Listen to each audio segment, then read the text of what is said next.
Hello, and welcome to Shadow Me Next, a podcast where I take you into and behind the scenes of the medical world to provide you with a deeper understanding of the human side of medicine. I'm Ashley, a physician assistant, medical editor, clinical preceptor, and the creator of Shadow Me Next.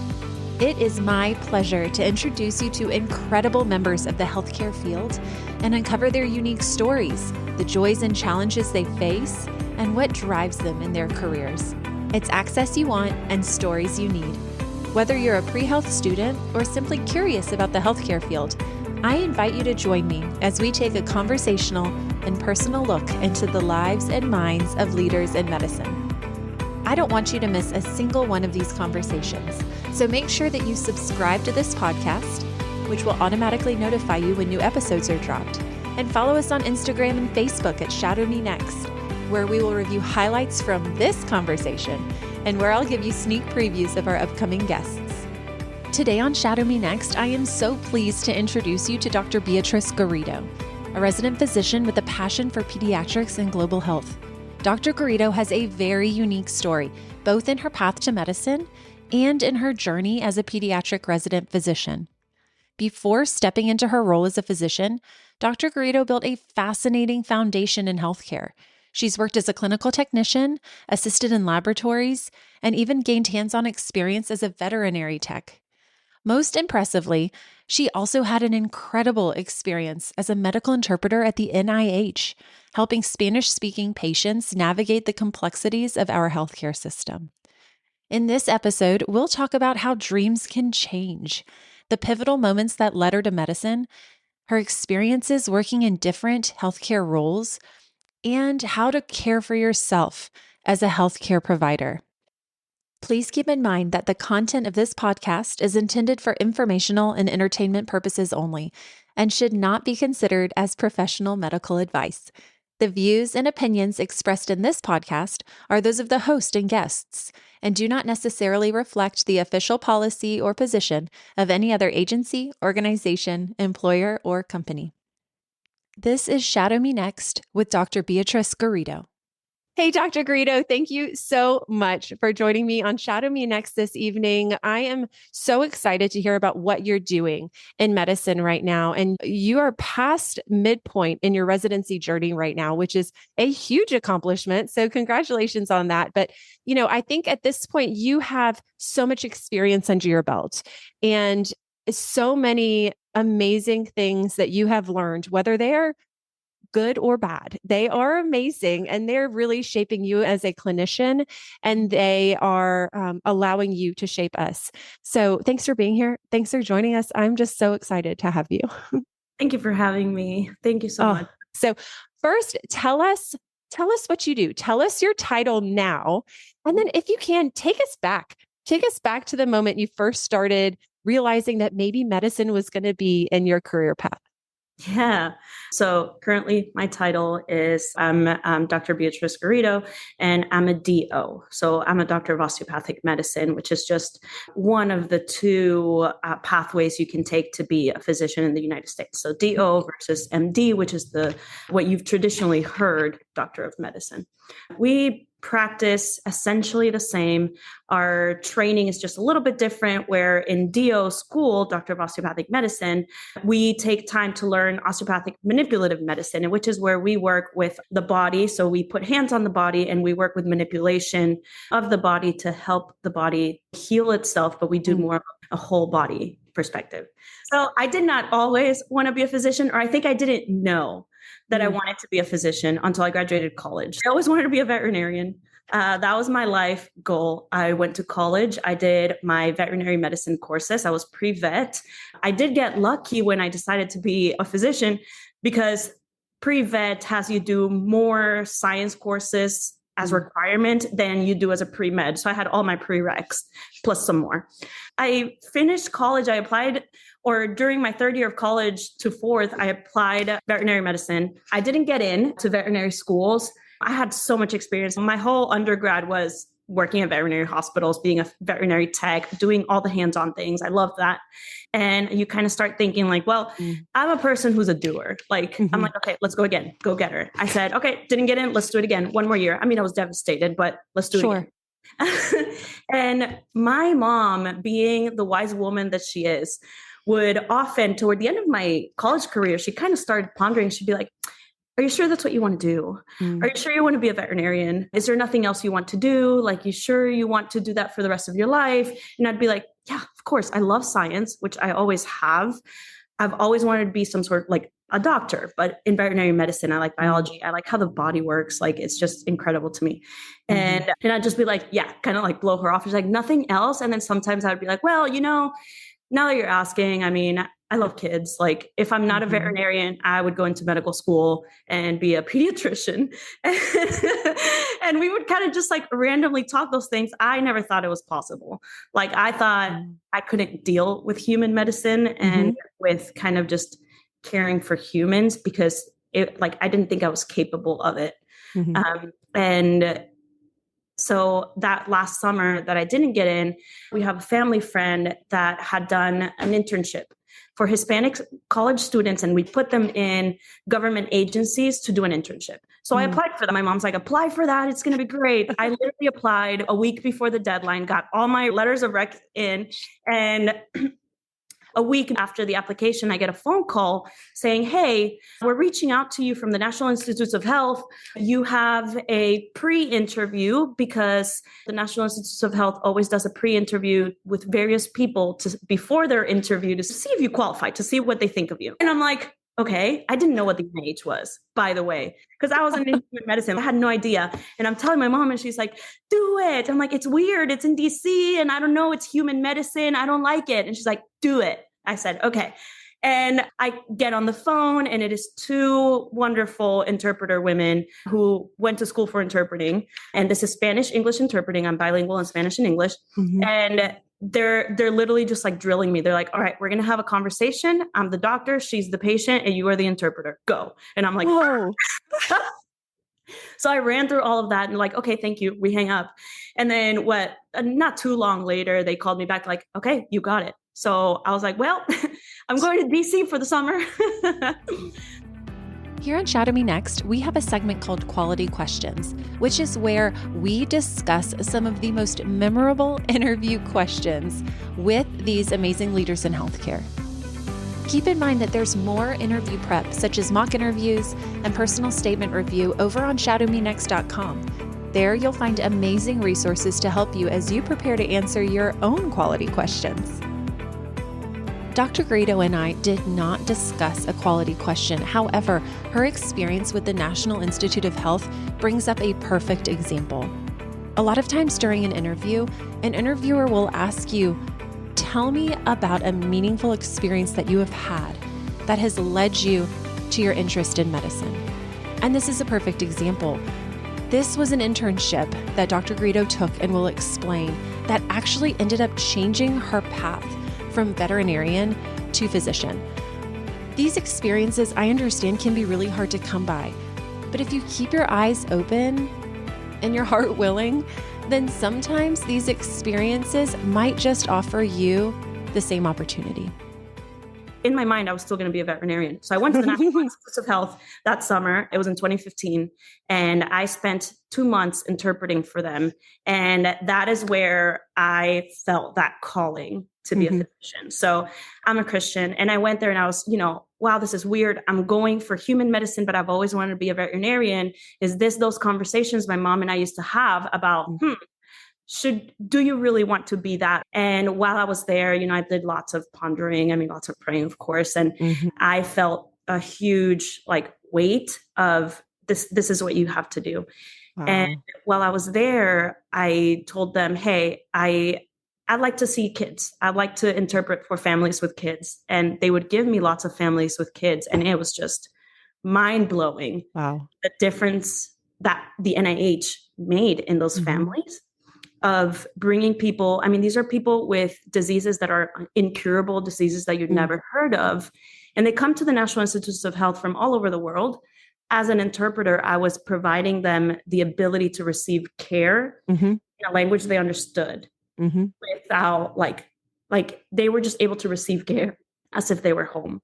Mm-hmm. And the mission that the NIH had of bringing these kiddos and, well, all families from all over the world and providing care for them, interdisciplinary work. So you had physicians, physician assistants, nurse practitioners, Mm-hmm. RNs, and you had interpreters, you have medical students, you have fellows, geneticists, just plain PhD researchers, Wow. all coming together to work on one family.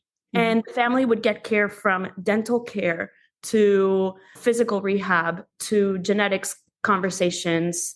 And they would spend a week or months, depending on the trial that they were there, just receiving care for free to figure out what they had and how we could develop treatments for these patients.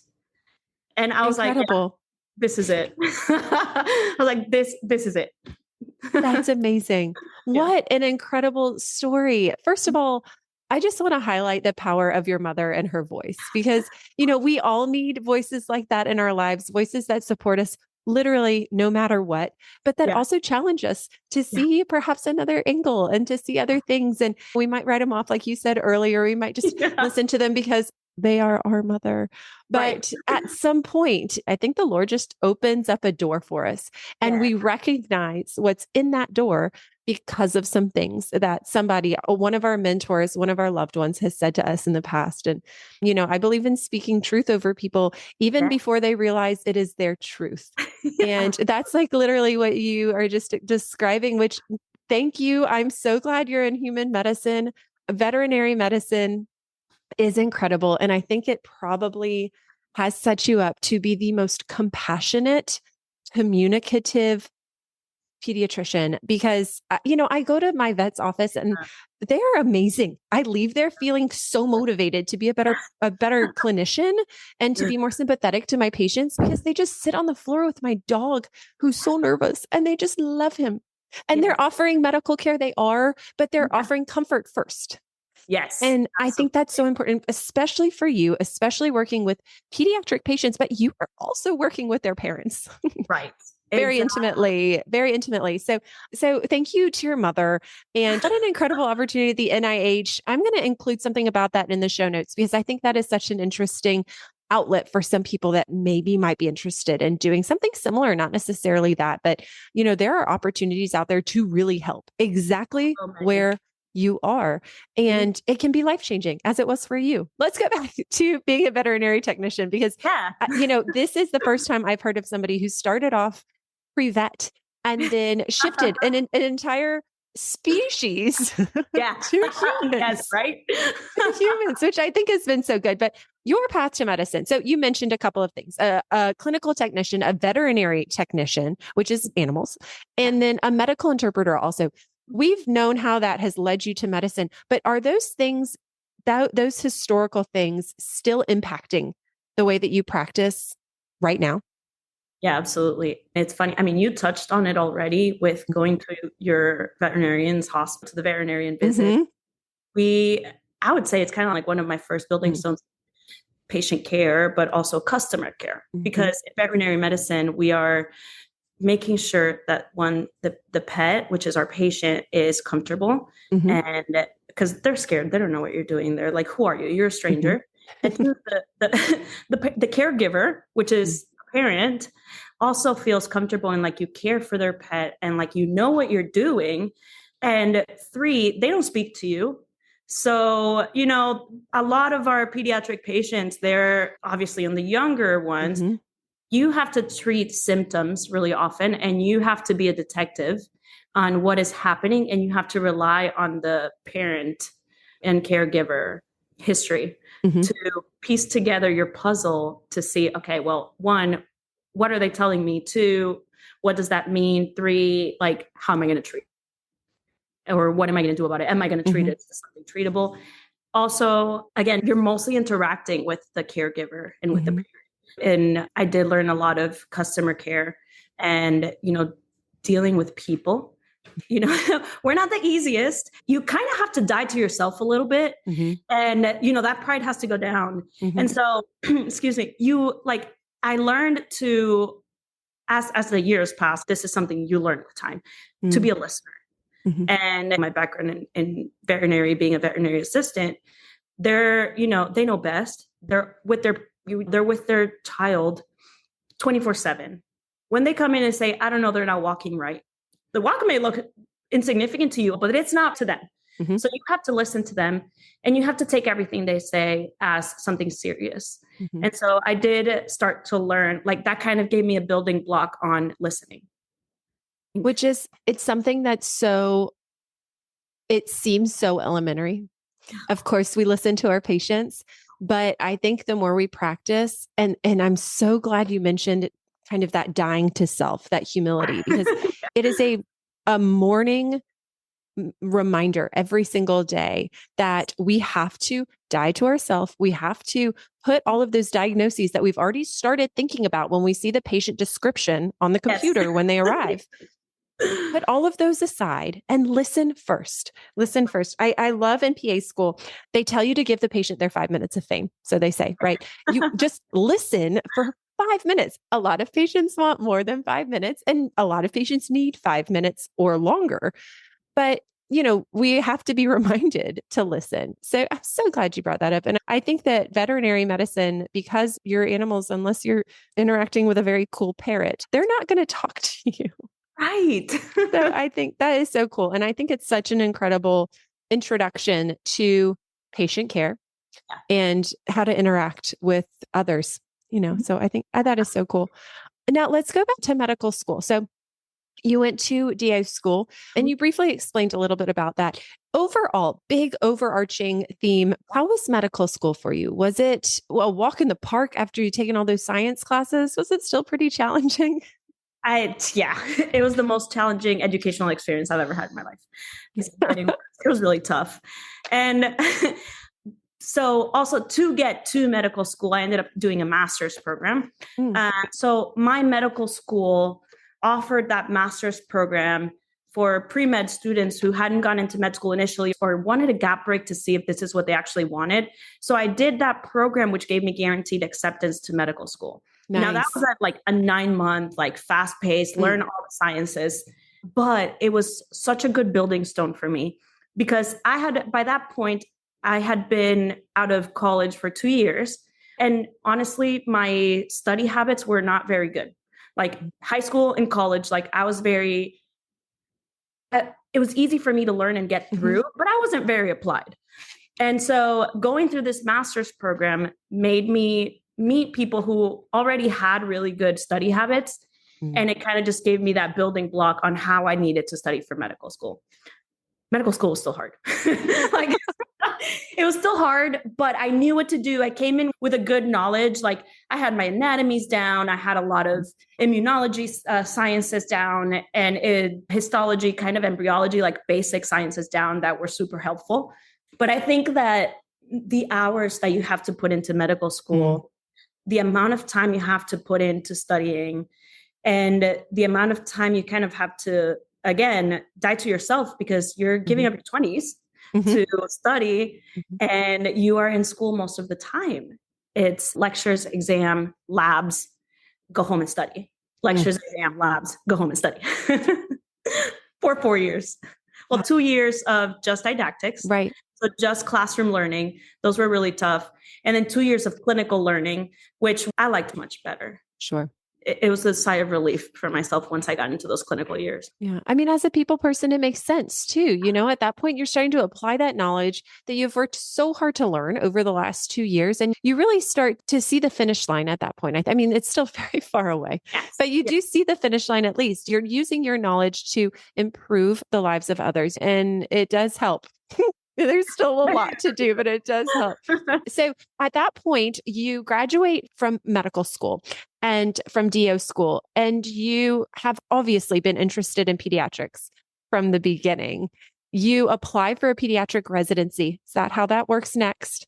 Well, another plot twist, because while I was in medical school, I went in initially like, okay, I like kids, I'm going to be a pediatrician. But while I was preparing to go to medical school, I worked in an operating room. I really did like that. As a veterinary technician before all of this, I got to do a lot of hands-on work and I liked using my hands. I was like, I like surgery. I like fast paced. I like the hospital. I don't want to be in a 9 to 5. I don't want to be clinic. So I went into medical school kind of just like with I'm open.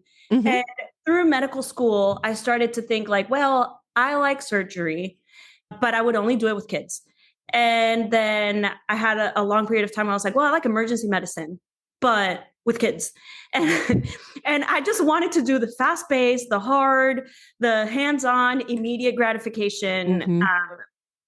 And by my 4th year, I thought I was going to apply to surgery, and I really thought about it. So surgery is a 5-year specialty, so a 5-year residency. Mm-hmm. That's general surgery. And then you have to apply an extra 2 years after that to do pediatrics if you want to do kids. And so it would be 7 years at least. Wow. For pediatrics, you need research in the middle. So, a gap year plus 2 years, kind of, it works kind of that way. And I was like, I didn't have the best grades, which honestly, I'm thankful for now. Mm-hmm. It's given me a lot of humility.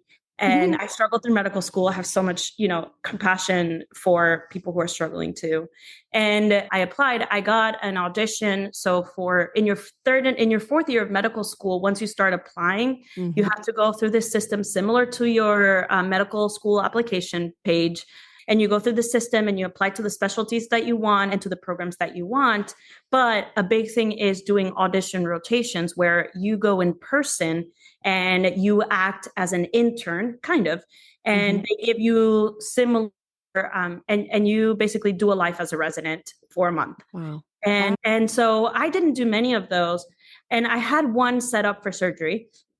And like pretty much about a week into it, with talking with one advisor, our school did like mock interviews for us, and I was doing one mock interview for surgery. It went fine. But looking at my scores, my medical school grades, and my actual desire to just be a pediatric surgeon, I ended up deciding, no, mm-hmm. that's not going to work. And so I ended up only applying for pediatrics. And so I put in a bunch of applications for pediatrics, and I didn't get in.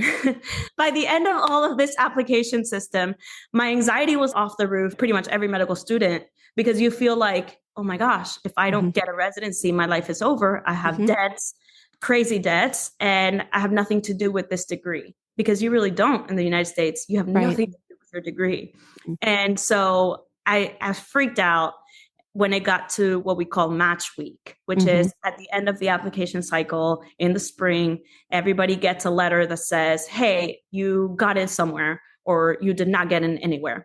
And I got the letter or the email that said, I didn't get in anywhere. Oh, gosh. That was extremely devastating that day.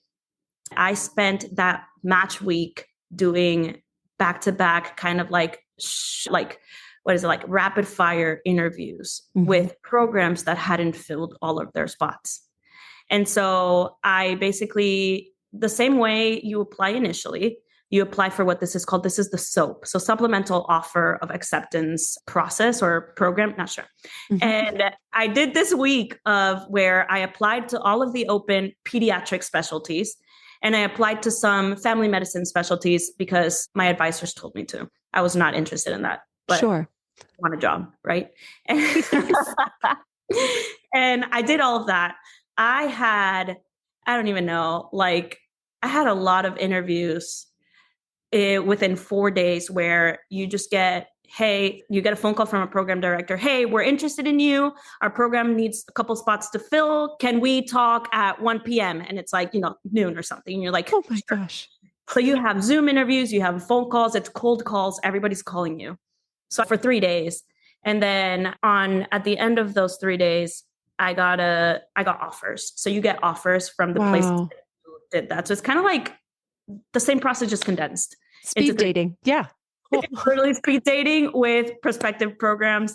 Wow. And so I got multiple offers. I got some family medicine offers and I got some pediatric offers. And of course, that's when I chose out of the few pediatric ones where I am. I am so grateful that you shared that experience. This is a story for a lot of people. Yeah. And it is terrifying. It is so terrifying. It's terrifying. And last episode, I just spoke to a man who works with students, a little bit of a different thing, but works with PA students who have failed their board exam. Yep. So they went through 2 years of school. They have to pass this board exam in order to use their degree, and they have failed, and they have failed, and they have failed, and they're on their fourth failure, and they're panicking because, like you said, you have debt and you have dreams. I mean, forget about debt for a second. You have dreams, and it's hard, and hearing these success stories, and you are in this incredible position right now, despite all those challenges, and perhaps because of those challenges. Oh, it's just so great. So thank you for sharing that, because I know that's going to resonate with people deeply. It resonates with me deeply. Tell us about a day in your life now. You have arrived. You are fulfilling your dream. You're working with your patients and their caregivers. I'm sure every day it is exactly what you want to do, but I'm also sure that there are challenges. So walk us through a day in your life as the resident physician. So a day in my life depends on which rotation I am in. So in residency, depending the residency that you're in, but because there are so many subspecialties with every medical specialty, residency is like a general, let's get you prepared for everything and kind of, get you prepared for everything that you may want to do, but we need to make you a good general practitioner as well. Mm-hmm. And so depending on the rotation that I am, my day varies. For example, I talked to you about like my roughest rotation. That's when I'm in the hospital. So when I'm in the hospital, we just do the general pediatric service. And this is just like, hey, when kiddos are sick, they go to the hospital. It could be anything as simple as just a really rough cold. They've got the flu, they have to be in the hospital, or RSV for babies. Or something, as complicated as, hey, car crash, completely, destroyed the kiddo, all of these things. And we see that spectrum of patients from super healthy to really critical condition. So in the general pediatric hospital floor, my day starts at 5:45, 5:50 a.m. And we work 12-hour days. And so I am there until 6:30, which ends up being 13, 14 hours, right? Oh my God. And we do this for 5 to 6 days at a time when we're in that hospital, and that's that month. So I snooze till the end. Oh my gosh. Fall out of bed, grab my coffee, and get to work. When we get to work, the practice is to sign out. So the hospital has coverage 24/7. So we have the night residents who are there taking care of the patients overnight, and you have the day residents. If you are in the day team, you get in right before 6 a.m. At 6 a.m. sharp, we start sign out. And the sign out is just a brief kind of just who the patients are one by one and what happened during that shift, or significant events that happened during that shift and what needs to be done during the coming shift. So we talk about that. That takes about, depending how busy the service is, between, 15 minutes to an hour. It just depends how busy the service is. And after sign out is done, then we have teams. So you have senior residents, usually one senior per team, one senior resident, one or two interns. So that's your first year residents. And you may have what we call off services. So residents from family medicine or emergency medicine that have to do their rotations with us. And you may or may not have med students with you rotating. So the senior resident, which is the second year or the third year resident, leads that team. Divide all my patients up and say, okay, you're seeing these patients, divide them up between the team. And then you sit down and start reviewing all of your patients, who they are, what is happening, what do we need to do? Because you're a physician, right? Your job is to make the decisions and call the actions. So this is the time when you're preparing yourself for meeting with your attending, which is, your head doctor for the team. So during all of that time, I'm taking care of learning the patients, but I'm also answering phone calls from the nurses and, running to each room to see what's happening if there's an issue, right? So it's a really hectic time, but it can also be a really calm time. It just depends on the day. Sure. Yeah. But that's that morning part. And then at around 9 o'clock, generally, you meet with your attending and you go see all of the patients again. So between 6:30 to 9 a.m., you have to review all of your patients, decide what you're going to do with them, prep all of those things, answer phone calls, send prescriptions that weren't sent right, go see all of those patients that you just reviewed, listen to them and do a physical exam, listen to the parents, because that's very important. And then be ready for your attending. And at 9 a.m., we meet our attending And we do the same thing again. We just go one by one, each of the patients on our list, see them, present them to our attending. So tell them who the patient is and what we want to do with them. Your attending may or may not do some teaching depending on the day. I love it when they do teaching. And because that's what I'm here for, right? I'm here to learn. And I really do love it when they take their time to teach us. And then you go inside, you see your patient, the attending says, okay, I like your plan, or actually that plan, I think that we should do something different today. And you move on to the next one. And you do that until lunchtime. And then around 12 or 1, we don't have scheduled lunch times because we're in medicine. Healthcare providers usually don't. And you just have to go. So we are really good about just like making sure we go grab lunch, but we usually bring it back to our workstations and just write our notes. So you have to sit down and kind of just document the events of the day for each patient. You're still answering phone calls from orders and nurses, but you're also receiving patients that are being admitted through that day. So the rest of the afternoon is just paperwork, phone calls, and rechecking on patients that you need to check on and admitting new patients. Wow. And that's kind of just divided between, the whole team. It's quite the long day on those hospital days. Now, depending on our year, first year you have 5 maybe hospital months, which are different specialties.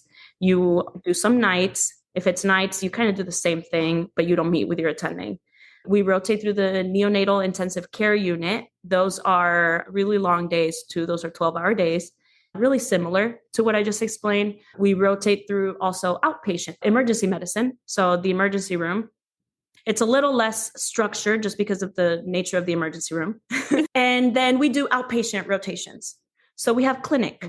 Clinic days are just general outpatient. You're, 8:45 to 5 p.m. You see patients for their general yearly well child checks, or some kiddos who've got the sniffles or viral infections. You see them.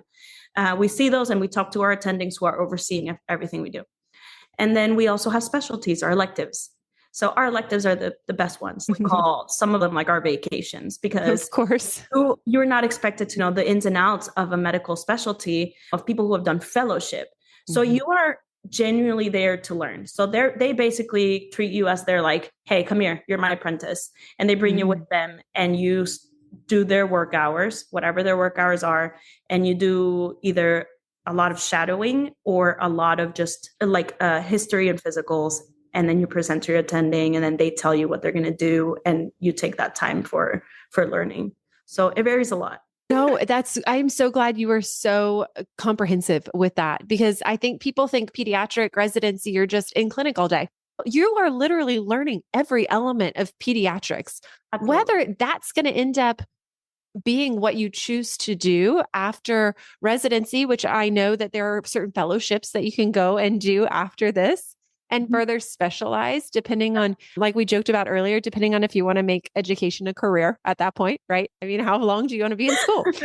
But your education is so comprehensive and everything that you are doing is so involved and so varied. This is a hard subject to talk about in any element of medicine, but I can't imagine not getting burned out and not getting worn down and worn out at the end of those 14 to 16-hour days, 5 to 6 days a week. Yeah. Tell me about that. What does that feel like for you? Tired. It is very tiring. And I'm going to tell you this, like pediatrics is one of the specialties that has a better work-life balance. Not every specialty does that. Wow. But burnout is real. We do have a lot of I guess for me, I see it a lot in irritability. And not just myself, but a big sign of burnout for a lot of medical professionals and residents is irritability, cynicism, and you start to have lack of interest. So things that used to give you passion, you just don't care anymore.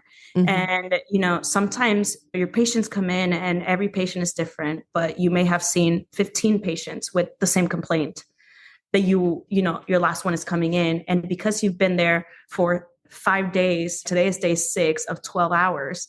Now you're seeing this one patient with the same thing again. The parents are even more worried and they're upset because their child hasn't been taken care of in the amount of time that they wanted them to be taken care of. Just doing all the things at once. And you start to get cynical and you start to get irritable. And I don't think that that's conducive to patient care. I really, really hate that. And so I see that a lot in myself. I try and do my best not to be irritable with my patients. Like, you go in and it's a fresh patient. You've seen for 5 hours and you go in with the same smile because they don't know that you just saw that 5 million times before. But I see that in myself. You have a lot of anxiety and your anxiety gets worse, lots of worry, and that can cloud your judgment. So you can see judgment clouding as well. And we have decision fatigue. And so toward everything a physician does is make decisions. So you're making decisions, you have the final say. So everybody's going to you to make a decision. And it can be, hey, can I give this patient Tylenol? But you're so tired that you're sitting there like, who is this patient? Why don't they have Tylenol on? Do they have a reason for me not to give Tylenol? Like, those are things you have to think through, as simple as Tylenol may sound. But you are so tired that sometimes you don't want to think about it, and you can make, and that's a simple decision. What if you have a patient that comes in with a surgical issue that you have to talk to surgery? You are like, burnout can lead you to not think properly on how to take care of this patient well. I think it's something that's scary and that really needs to be worked on in all fields of medical training. And the severity of the specialty, the severity of burnout increases, and the risk associated with your burnout increases. I think that is so hard. And cynicism in medicine is not fun. Patients can read that, they see that, they feel that. Not being patient with your patients is a big one too. We've spoken with a lot of guests on the show who have experienced this. This is not rare. This is not just in residency.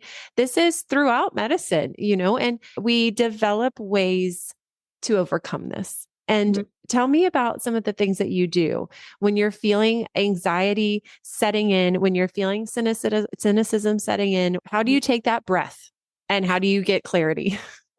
I'm going to be really transparent. In medical school, toward the end, I was getting really burned out. I was having a lot of anxiety over my board exams. I take medication. So I take an SSRI for my anxiety, but I also did therapy while I was in medical school. So I did both in combination, which is also proven by research that the best way to handle any, anxiety or depression or is in combination, pharmaceutical and therapy. And so I went to therapy. I learned a lot about looking into myself and learned about how to not just understand where this anxiety is coming from, but also how to deal with it day to day. Because what are you going to do? Knowing, I know where my anxiety comes from, but what if I'm right here in front of my patient and I'm anxious? Like, what am I going to do right now? Right. And I learned a lot of breathing exercises, grounding yourself. I don't do them in front of my patients all the time, but those are things. Taking breaks was a big one, even if it's a literal 1 minute or 30-second break, because that's all you have. It's a 30-second break to sit down and do what's called like a breath prayer, or, where you just say, okay, I understand this is hard, but I can do it. Or you just come up with your own. And these breath prayers are really important. I think that that's been a big key. Yes, my pharmaceutical therapy has been incredibly helpful. I was on the scale of anxiety where I was having the thoughts of, doom, like something terrible happened. And initiating, pharmaceutical therapy for that has really helped me do like a reset. That's kind of what I call Amazing. Have a reset. But having the skills from therapy have helped me stay calm or cope with when I'm feeling anxious. And so, like I mentioned, just taking a minute, stopping what I'm doing. You can set a timer if you want to, because I've done that before. And nothing. Sit down and breathe for the 5 seconds or 10 seconds. And sure, it's not the most ideal and it's not going to fix all your problems, but it's going to help you get the next thing done. Exactly. That's exactly right. And thank you for that transparency, because so often people expect our physicians to be super women and superhero men. And we are also still human. And unfortunately, as a pediatric physician, you mentioned, feelings of doom.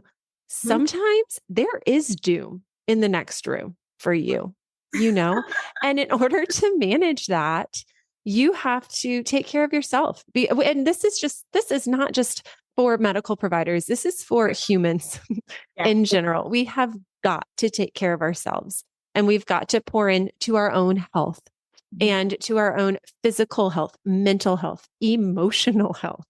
And we also have to recognize when they're becoming unhealthy, which is a lot of therapy. A lot of therapy is identifying things that are going to negatively affect our health and not just mental health. So I'm so glad you brought that up, because this is something a lot of physicians struggle with. This is something a lot of PAs, NPs, all of them struggle with. I think that's so important. We would all really burnout would be far less if we could take a 6-week vacation to, I don't know, Provence, France, and wine and dine our way down, the beautiful coast. But yeah, we can't. We can't. It's sad. So we'll do our 30-minute breath prayers, and that will get us there. And we'll just watch YouTube videos of Provence, France. Oh, Dr. Garrido, you have just given so much insight in this conversation, and I think really have shown that you can be desperately passionate about what you do, and also recognize that it is very hard and that you are working impossibly hard some days. But, there's an end goal that is bigger than you and me and the hospital that you're working for or the practice that you're working for. And that end goal is other people and improving their lives. What would you say to a person who might be interested in medicine and they hear these stories about burnout, about the challenges, about the risks, about maybe not getting accepted to the program you want, or maybe not passing your board exams? What would you tell them on the other side of all of this, where you're at right now? Yeah, it is difficult for sure. But I think that it's worth it. At least in my experience, it's worth it. It's worth make sure you don't lose that core of why you went into medicine. And it's people. It's taking care of people, providing health for them, even just teaching people about health and about taking care of themselves, and giving health literacy, but just helping them navigate their health, their bodies, and helping them get better when they don't feel well. I think that I like research. So for me, I think that also really important, and like a big thing in medicine that I really do love and I keep, going forward, is new breakthroughs in medicine and ways to treat diseases or challenges that we just don't have treatments for yet. But if you are interested in going in medicine, make sure that that's the only thing you want to do. But that's the only thing that you are going to be happy doing, and really look into yourself and say, well, if you would rather do something else, try that something else first. Because if not, you're always going to think, well, what if, and you may end up not completing your training, because it is very hard and it is very difficult to do. It's going to be the most challenging years of your life to get through this training. You are going to be beat down, not just by patients, but also by preceptors. You have to have enough of a desire to be a physician, but also a really good support system to get through this. Make sure this is the only thing you want to do. 2, make sure you have a good support system to get you through this. This is something you shouldn't do alone.